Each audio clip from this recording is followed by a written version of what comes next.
Welcome back to our series on principles for living through a pandemic. We're looking at a faith that works when life doesn't. And we've been going through the book of James now. This is part 12. So if you want to download the message notes from wherever you are, you can go along with us as we go into chapter 2. You know, today, our culture is literally overrun with fake products. Almost anything real can now be faked and purchased at a much cheaper price.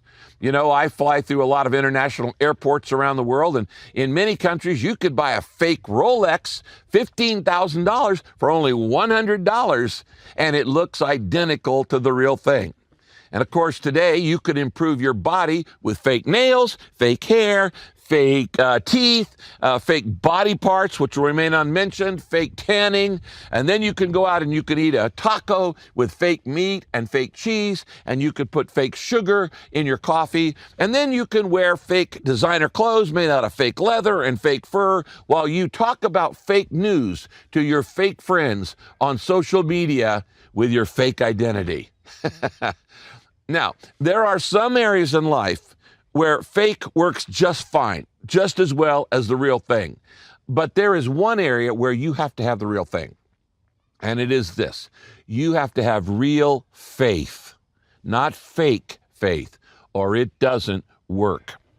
In the Bible, in this book, there are over 6,000 promises of God that God has made to you. You need these promises to stay stable and strong and healthy during this pandemic.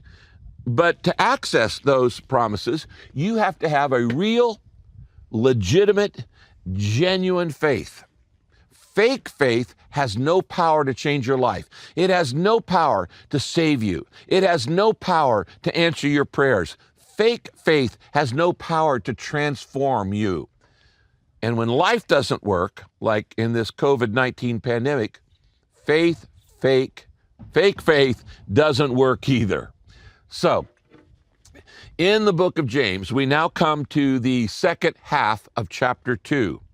And here we have a little essay written to help you know the difference between real faith and fake faith. Now, I want to guarantee this today. It's going to make a huge change in your life. This is going to be very, very helpful. It's real simple to understand, but it's real basic, knowing the difference between fake faith and real faith.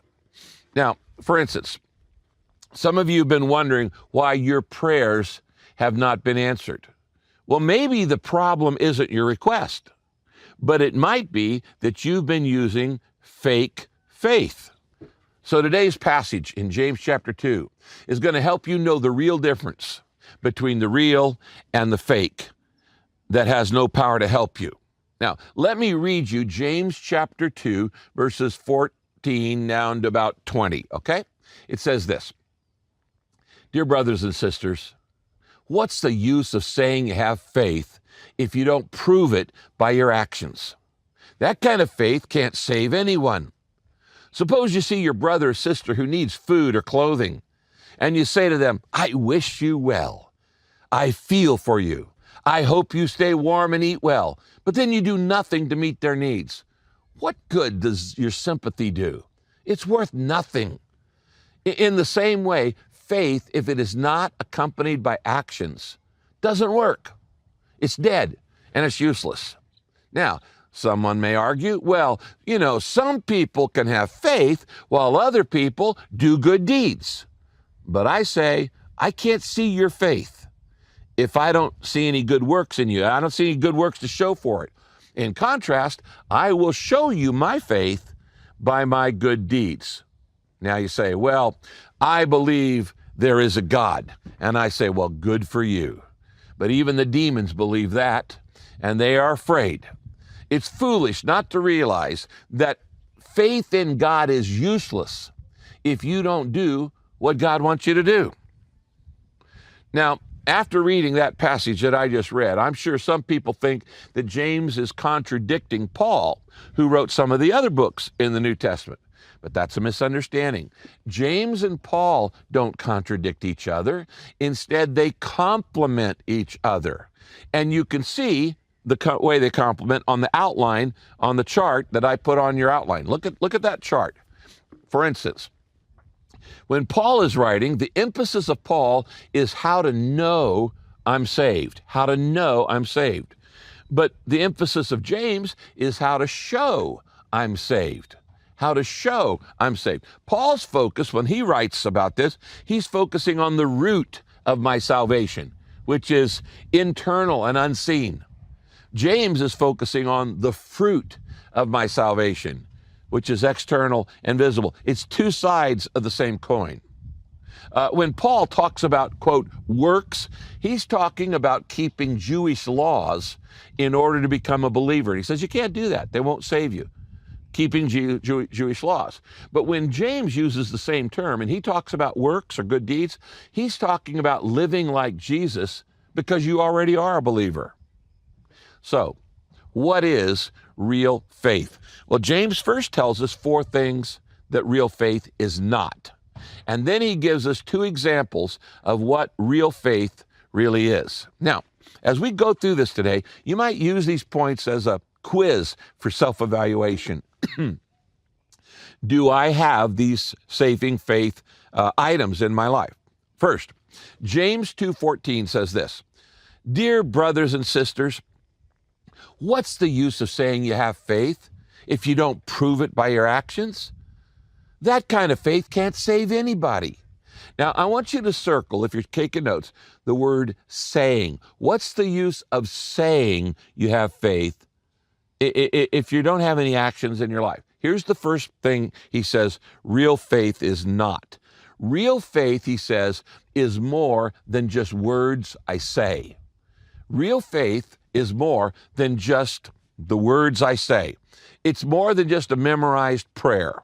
You know, sometimes people pray, now I lay me down to sleep, I pray the Lord my soul to keep, et cetera, et cetera. And that doesn't mean you're a Christian. That doesn't mean you know the Lord. Doesn't mean you have faith. It's just something you say. Repeating something that I heard other people say doesn't mean that I have real faith. Claiming that I have real faith doesn't prove that I have real faith. Knowing all the religious lingo and all of the phrases, just because you say you have faith doesn't guarantee you've got it. You ever met anybody who sounded like a believer? I mean, they know all the right phrases, but their lifestyle is a 360 degrees or 180 degrees difference. Their lifestyle doesn't match their words. You know, studies have shown that in the United States, most people claim to be a Christian. Vast majority of Americans say, I am a Christian. But they sure don't act like it. They don't act like it. And we saw outbursts of racism here just recently this week. That's not Christ-like when we treat other people with disrespect. And a lot of people live any old way they want to live. That's not faith. You know, today, we make a mistake, and we tend to label anybody who's a celebrity or anybody who's a sports star as a Christian if they just vaguely sound like a Christian. You know, somebody gets up at the Country Western Awards and they say, I just want to thank the man upstairs. Well, who are they talking about? The producer? You know, that doesn't mean they're a Christian. He's saying just because you say you have faith doesn't mean you've got it. Real faith is more than words. In Matthew chapter 7, verse 21, Jesus says this, not everyone who says that I am their Lord is going to enter the kingdom of heaven. Whoa. Not everyone who says that I'm their Lord is going to enter the kingdom of heaven. The only people, this is Jesus talking, the only people who will enter heaven are those who do what my Father in heaven wants them to do.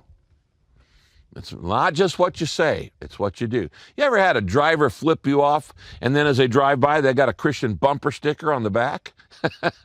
You know, I could say, for instance, I could claim to be the best dancer in the whole world, but that wouldn't make it true. And the moment I started dancing, you'd know it was not true. Now, what value is phony faith? What value is fake faith? None. It has no value. It's worthless. Talk is cheap. So real faith is more than just words I say. Number two, second thing James says, real faith is more than just an emotion I feel. He says that in the very next verse. Real faith is more than emotion I feel. You can be inspired and you can be emotionally moved and you can get a quiver in your liver and you can have, goosebumps and you can be really emotional and never have real faith.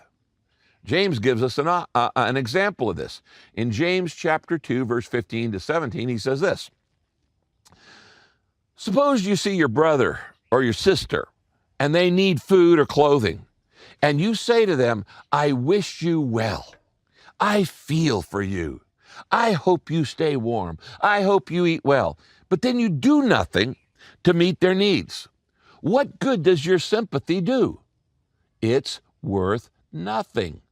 In the same way, James is still talking. He said if it's not accompanied by action, it doesn't work. It's dead. The faith is dead and useless.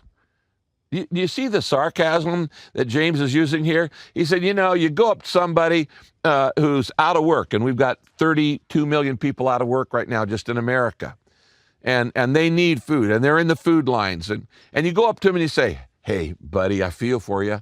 Hang in there. Cheer up. Keep your chin up. Don't worry. Be happy. When we use all these great cliches and pious platitudes and say, you know what, I'll pray for you. They don't need your prayer, they need food. Okay? He says you can say all those words, but it's not faith unless you actually do something about it. If I shut my finger in my car door and I can't get it out, I don't need your sympathy, I need your assistance. I need you to help me get my finger out of the door. I don't need you to come up and say, brother, I sense your pain. Just let it flow, let it flow. Let it flow, let it flow. No, real faith is practical. It gets involved with people's needs. Now, why am I teaching this to you, Saddleback members? Because you, thousands and thousands of you, are doing this literally every week during COVID-19. We've got 10,000 plus people handing out food and supplies to the needy and the out of work literally every week. So you are talking about real faith.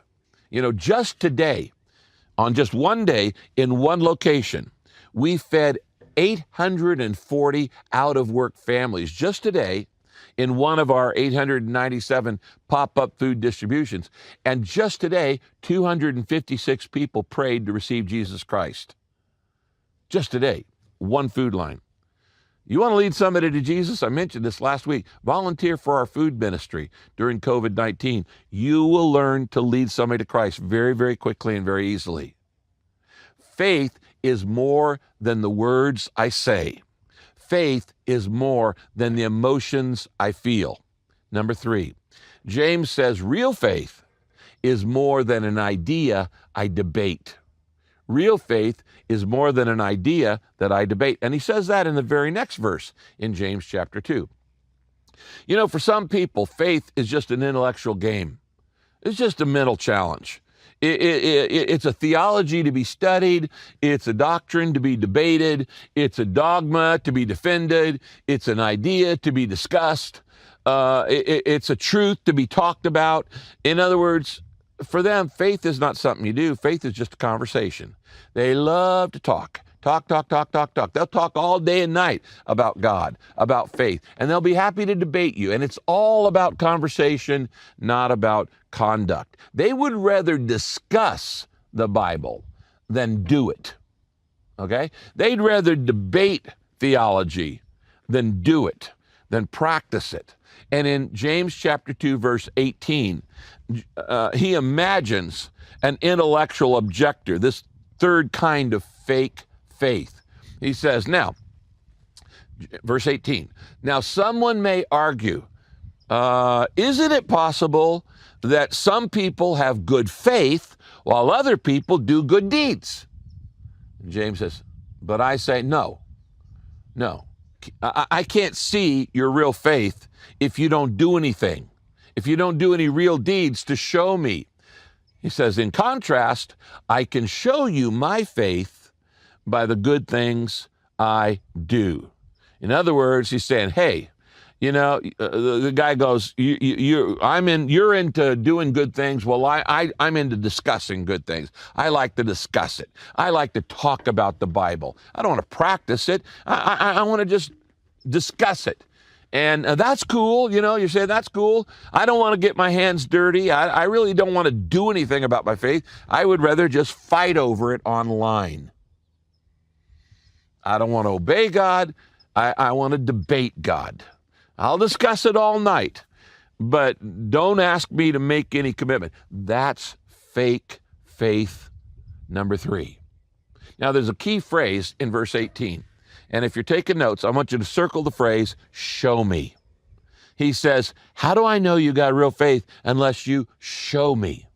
He says real faith is visible. It's apparent. You can see it. You show me. Here's the fact. Faith, like love, is odorless, it's colorless, it's weightless. You can't see it. So how do you know if somebody really has faith? James says, look at his lifestyle. Look at her lifestyle. I got to thinking the other day, on a diet, I realized that faith is really like calories. You can't see calories, but you can sure see the results of calories, okay? You can't see calories. You're never going to see a calorie, but you could see the results. And that's what faith is. You can't see faith. It's odorless, but it's invisible, but it's got results. Some of you remember, if you're old enough, growing up, there was a classic movie called The Invisible Man. And in the movie, The Invisible Man, you only knew the guy was around if he moved things. He tips over a cup or he opens a door. And the point here I'm making is that real faith, you can't see it by itself, but real faith is expressed in visible ways. Some of you probably grew up in Missouri. And Missouri, is the show me state. It's on the license plate. And Missouri is a show me state. James is saying, I'm the show me man. Show me your faith, and then I'll know it's real. Don't tell it to me. Don't say it's an emotion, an ocean of emotion. Don't tell me it's words you say. It's something you do. He says, if you claim to be a Christian, James says, then I have the right to ask you to prove it. And the way you prove it is by your actions. Now, the truth is really this. Somebody as big as God cannot possibly come into your life without changing you visibly. It's impossible for somebody as big as God to come into your life and it not change you in a visible way. 2 Corinthians 5:17 says, therefore, if any man be in Christ, he's a new creature. The old has passed away, the new has come.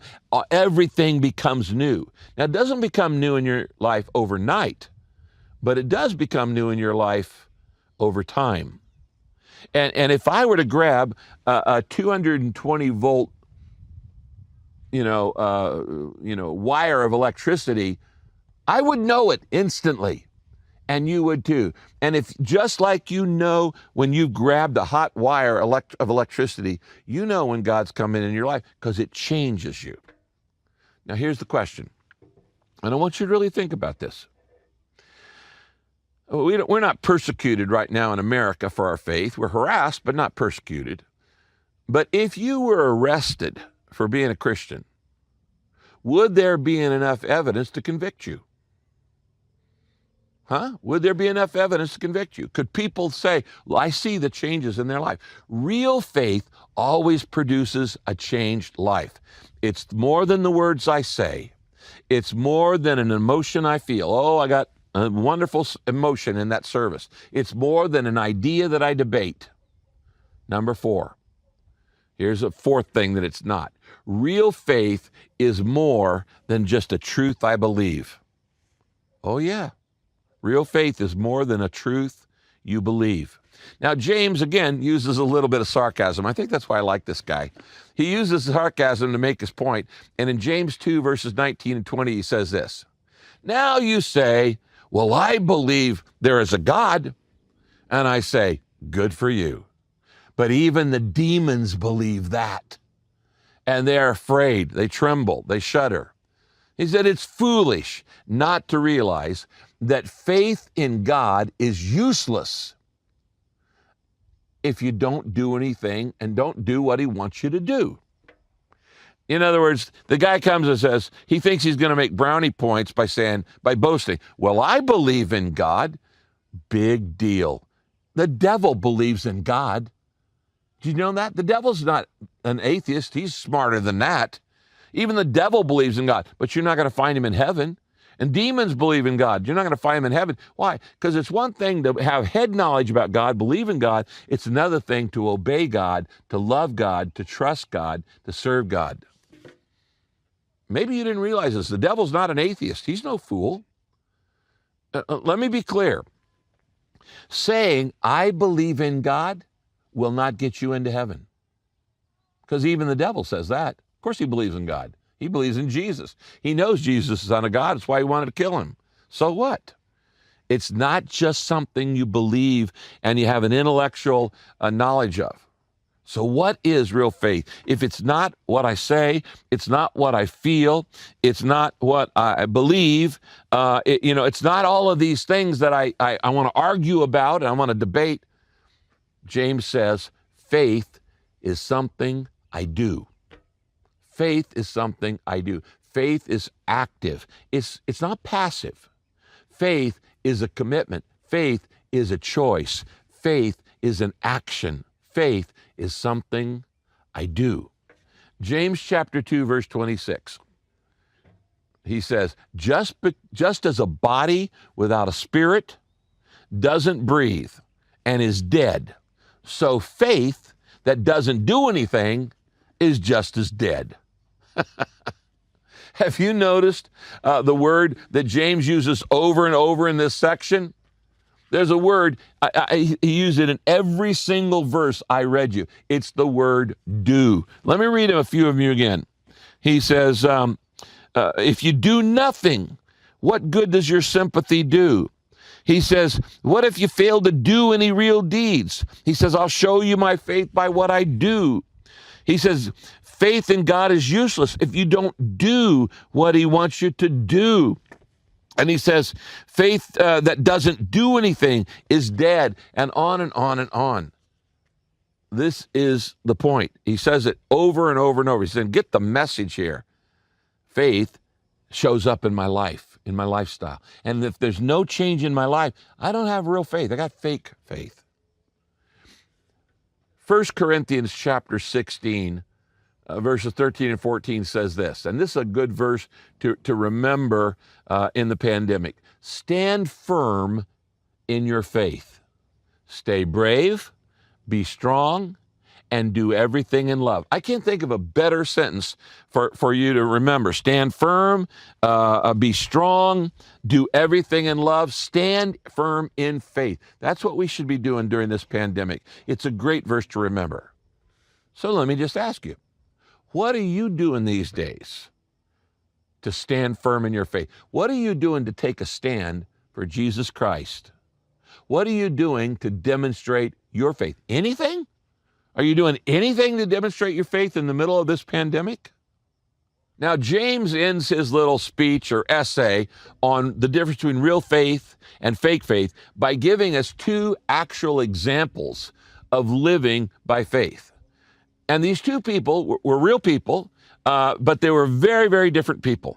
They were named Abraham and Rahab. These are the two people James chooses out of the Old Testament to demonstrate what real faith is, Abraham and Rahab. By the way, neither of them were Jews, which means they weren't a part of God's chosen people. Why? There weren't any Jews yet. There weren't any Jews until Abraham actually had faith. Abraham was born where modern Iraq is today. He wasn't born in Israel. He was born in modern day Iraq, in that empire, the Babylonian era. Now, Abraham had faith and Rahab had faith. Abraham was a man, Rahab was a woman. Abraham was a rich businessman. Rahab was a poor prostitute. She's a streetwalker. in the city of Jericho. Their lives were many years apart. Abraham's story is in the book of Genesis. And one day God comes to Abraham, who is not a God-fearing man.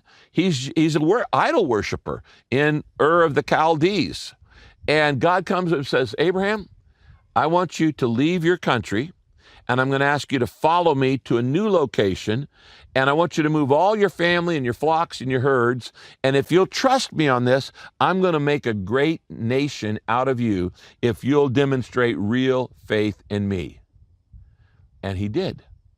And Abraham became the father of faith and became the father of the Jewish nation. Now, I want you to write this down. Abraham followed God without knowing where he was going. That's faith. Abraham followed God without knowing where he's going. He didn't say, God, show me where we're going first. No, he said, God told him, just head out that direction. How will I know when I get there? I'll tell you when. He's going to a place he's never seen, never been, trusting a God he didn't know before this, but he acted on his faith. He held nothing back from God. He trusted that God would provide. And later he was tested again when God asked him to sacrifice his son. It was a test. And Abraham knew, God, if I sacrifice him, God could raise him back to life. I'm going to trust him. His whole life was trusting God, going ahead, stepping out in faith, taking a risk there without knowing where he was going. Now, James concludes his example of Abraham in verse 22. He says, isn't it obvious, talking about Abraham, that faith and works are yoked partners, that faith expresses itself through works, that the works are, quote, works of faith. I love that in the Message. Works are the works of faith. And in verse 23, he says about James, God accepted Abraham's faith because he acted on it, and that faith made him right with God. So Abraham was called the friend of God. I can't think of a better thing to be called. At the end of my life, I would like to be called the friend of God. At the end of your life, I would like for you to be called the friend of God. You know, there are some friends that don't matter, but if you're God's friend, that's going to matter for eternity. I would like for you to become a friend of God today. If you're not sure that you're a friend of God, I'm going to help you step across the line in just a minute. So hang on. But I know you can begin that relationship with God today. God wants to be your friend, but you've got to step across the line in faith, just like Abraham did. Then James gives us the other story of Rahab. Now that story is in actually Joshua chapter 2. It's actually a spy story. Moses had led the children of Israel, the Israelis, out of Egypt after 400 years of bondage. And they're getting ready to go into this new territory that God says, I'm going to give you. This is the promised land. And Jericho is a giant, overwhelmed, highly fortified city. And in that city that was so scared of the Jews that were coming in and they were going to fight them, there was a woman named Rahab. She was a prostitute. She was a streetwalker. And you know what she did? She risked her life to save the spies that Joshua had sent into Jericho. And because she risked her life in order to save God's people, God put her in the genealogy of Jesus. Do you know that in Matthew, in the New Testament, it lists all the people who were, it says the father begat this father, and he had this father. He had 4 women are mentioned. One of them is Rahab. She wasn't even Jewish, and she was a prostitute. But her faith was more important than her background. And God said, that's good enough. And she became one in the lineage of the Messiah. I don't care what your background is. God can use your life for good if you'll be like Rahab. And if you'll step out in faith. Write this down. Rahab risked her life to save others. Rahab risked her life to save others. What's she doing? She's showing faith in action. That's faith. Our faith is demonstrated by what we do. I'll never forget an old story that I heard as a young man about the famous tightrope walker, George Blondin. Way, way back. I think it was in the 1920s that Blondin did this. Blondin was world famous for walking on tightropes in very famous places. And one day he decided and he announced that he was going to walk across Niagara Falls on a tightrope. And thousands of people showed up on both sides, the Canadian side, the American side, to watch this world famous tightrope walker walk across Niagara Falls. So he gets up to the edge and he walks slowly across Niagara Falls. And when he makes it to the other side, the crowd went crazy. And they're jumping up, down, and they're shouting and hooping and hollering. And Blondin just raised his hand and said, "Wait a minute, I'm going to do it again." And he turned around and he walks all the way back. When he gets back on the other side, the crowd goes crazy again. They're going, "This is great. This is the greatest act we've ever seen." He raised his hand and said, "Wait a minute, I'm going to do it again." And he said, "But this time, I'm going to push a wheelbarrow across." So he gets a wheelbarrow and he starts pushing it across Niagara Falls on this true story, on this tightrope. He gets out in the middle, he shakes it a little bit, and everybody goes, "Whoa!" But he's in control. He gets it over to the other side, and when he lands it on the other side, the people go crazy. And a man walks up to Blondin, and he goes, "Mr. Blondin, that's the greatest performance I've ever seen. I believe you could do it 100 times. I believe you could do it the rest of your life. I don't think you'd ever fail. I believe in you." And Blondin looked at him and said, "So you really believe in me, huh?" "Yeah." Go, "Oh, man, I've got faith in you. I know you could do it. I think you could do it 100 times. Blondin just turned around, dumped out the wheelbarrow, and said, "Okay, buddy, get in the wheelbarrow." That's the test of faith. That's the test of faith. Will you get in the wheelbarrow? It's one thing to say it. It's one thing to feel it. It's one thing to debate it. None of those things are real faith. It's one thing to claim you believe it. But will you get in the wheelbarrow? Our behavior shows what we really believe. Now, I want you to take this message and I want you to think about what the Bible says in 2 Corinthians 13, verse 5. Examine yourselves to see whether you are really in the faith. Test yourselves. Maybe you've been a fake Christian. Maybe you've been a fake faith person. You've had a phony faith. You've talked the talk, but you haven't got in the wheelbarrow. There's nothing in your life that shows you're really a Christian. You're just like everybody else who's a non-believer. Have you stepped across the line? If so, it ought to show up in your life. And it ought to show up during this pandemic. Now, let me make it really clear. Works don't save you. They can't save you. You can't work your way to heaven. You can't earn your way to heaven. They are not the root of your salvation. They are the fruit. They show you are a Christian. They don't make you a Christian. They show it. Ephesians 2, verse 8 and 9 says this. It is by grace you have been saved through faith. By grace through faith. For a life of good works, which God has already prepared for us to do. Now, notice there are three prepositions in that sentence. It says we're saved by grace, we're saved through faith, we're saved for a life of good works. You got all three parts in your life? If you're saved by grace and you're saved through faith, it's going to show up in your life. You can't have God come into your life and it not change you. Now, the order is important. By grace, through faith, for a lifetime of good works. And God has planned your life to make a difference. Now, I want to close with just a couple questions in light of what James has just said. Here's the question, first question. You need to ask yourself, am I really a Christian after all? Have I really put my faith in Christ? How do you know? How do you know that? I just said a few words. Did it change your life?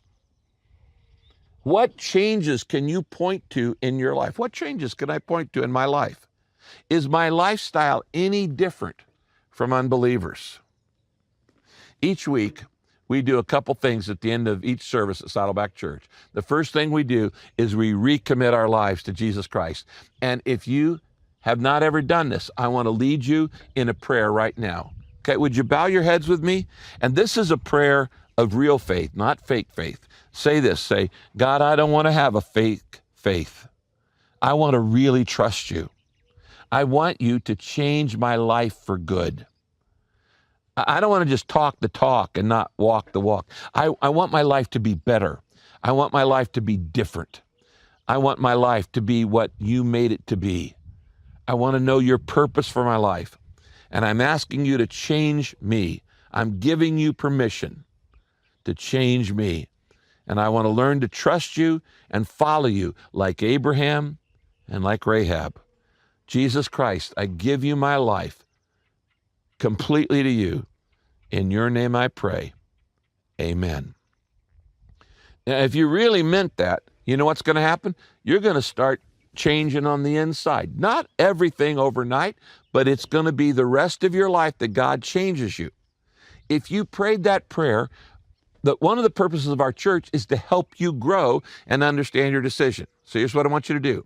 You got a phone? Take your phone right now, and I want you to text the word New Start.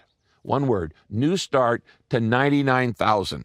All right? I'll send you some material that'll help you with your decision. If you don't have a text, you want to email newstart@saddleback.com.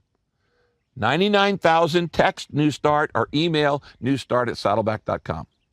Second thing we do every week is we express our gratitude to God for his goodness by giving back to him. Do you know there are more promises in the Bible about generosity than anything else? Because God is a giver. He wants you to learn to be like him. Your generosity online is feeding literally tens of thousands of people out of work right now. And so you can go to saddleback.com and go give an offering today. Don't put it off. Go give an offering today to help other people who are out of work. Serve others who are in less fortunate time than you are. And then I mentioned baptism earlier. We're going to have a baptism in the near future at each of our campuses. If you will baptize, if you'll write to me, my baptism, the word my baptism, to 99,000, my baptism, 99,000, or email baptism@saddleback.com, and we'll set up an appointment baptism for you. I love you so much. I thank God for you, and we'll see you next week. God bless you, everybody.